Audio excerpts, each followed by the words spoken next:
Right now, I am working as head of research and development at a small biotech company here in Kingston, and I also perform spoken word quite regularly. Okay. Tanse ho'a, Suzi Billie Suli. Hello, welcome. My name is Billy. Perform under name Billie the Kid, spoken word poet. So I've got a couple of spoken word poems for you. The first poem I'm going to do is one of my token pandemic poems. So that was obviously the first thing that kind of inspired the piece. One of my friends was like, Billy, oh my god, seagulls are hunting. And I was like, what? Anyway, so then that got me thinking about COVID, about, I guess, how Dené communities were really impacted by the Spanish influenza, a lot of pandemic anxiety about COVID reaching the north, etc. And then thinking about, oh yeah, we have traditional stories about seagulls. And then last of all, I was getting ready for the Canadian Individual Poetry Slam at the time. I needed a 2-minute poem, and usually in slam you have like a bunch of rules, like no props, no costumes, no music, etc. But this time they were like, you know what? We're going online for the first time, let's just have fun with it, no rules. So I said, sweet, okay, I'm gonna have fun with this one. Maybe I will do a costume thing, maybe I will have a prop thing, I don't know. So anyways, when I was like, okay, seagull, what makes me think of seagull? Obviously McDonald's. And I don't know why that was the first, the most pervasive thought in my head was like, McDonald's, obviously. But there it kind of was, it seemed obvious. So,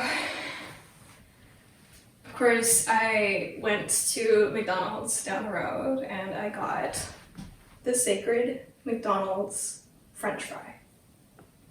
I present it to the sky. It droops, lukewarm and ocean salty. You know that scene in Mary Poppins? There's an old lady surrounded by pigeons singing, "Feed the birds, 2p a bag."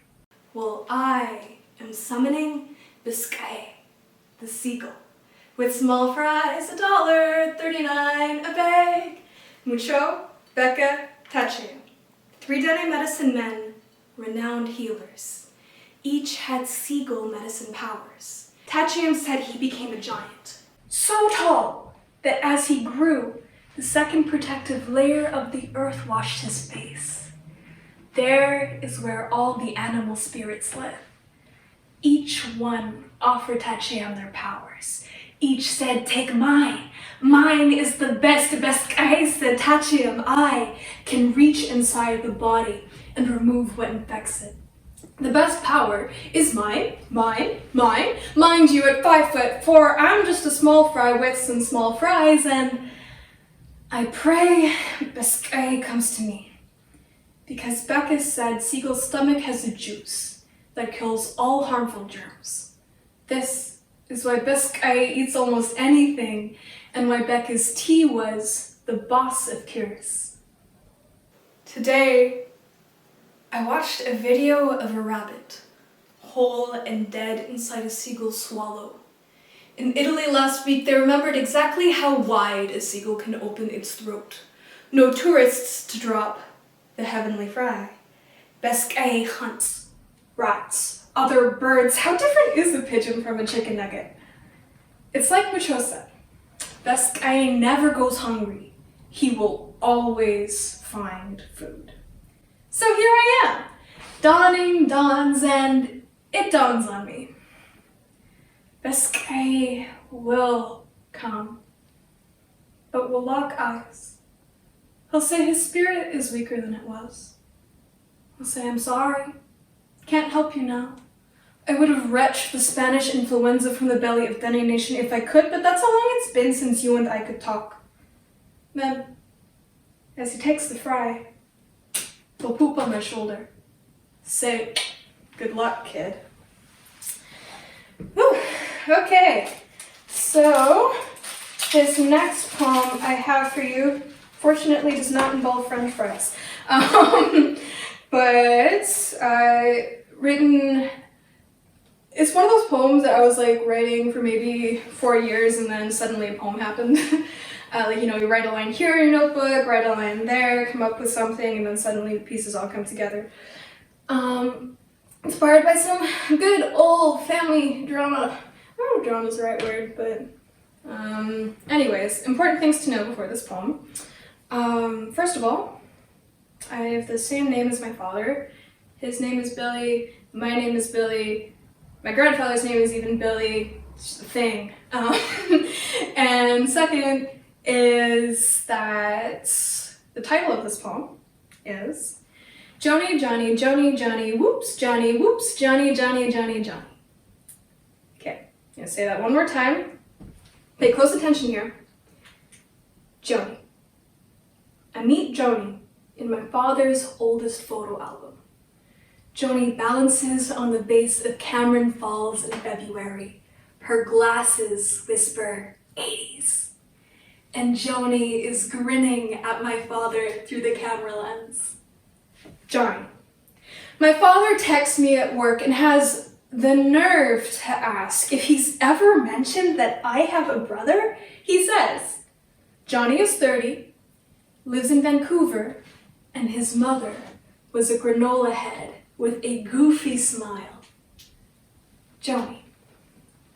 My father sends me a selfie Johnny sent him.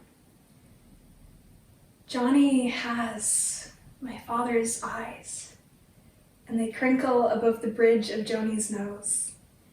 Johnny's beard wraps around their features, holds them together on his face, and I think it might smell like oysters. I catch my reflection in the phone screen, see my flat nose, my mother's eyes. Johnny. Standard icebreaker. Any siblings? I pause. For what I now realize is too long. I say that he said he'd call me, but hasn't. And until he does, I will call him nothing other than Johnny. Whoops, I'm definitely not stalking him on Instagram. Johnny, whoops, I definitely did not just accidentally like one of his videos. Johnny, Johnny, Johnny, Johnny, and I talk for what must be an hour, maybe more. Johnny's voice is higher than I was expecting. Haley says it's like my voice but cracked. So Johnny asks me about my mom. I say Vina. About my dad. We say Billy because that's also technically his dad, and then Johnny asks me how I love. He says he asked Joni the same thing when they met 3 years ago and they've been close friends ever since. Johnny says he loves like Joni.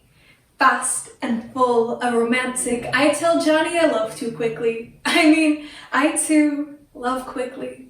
Cite how Vina loves. How Billy loves.